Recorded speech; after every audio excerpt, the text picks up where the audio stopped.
6, nhà ga chuẩn bị đóng cửa đón khách tàu SP1.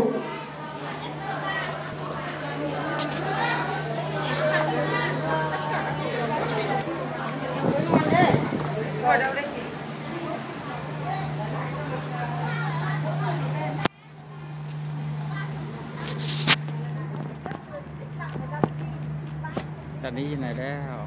สถานีรถไฟนี่ไงครับรถไฟข้างหลังแต่ไม่ใช่คันนี้มั้ง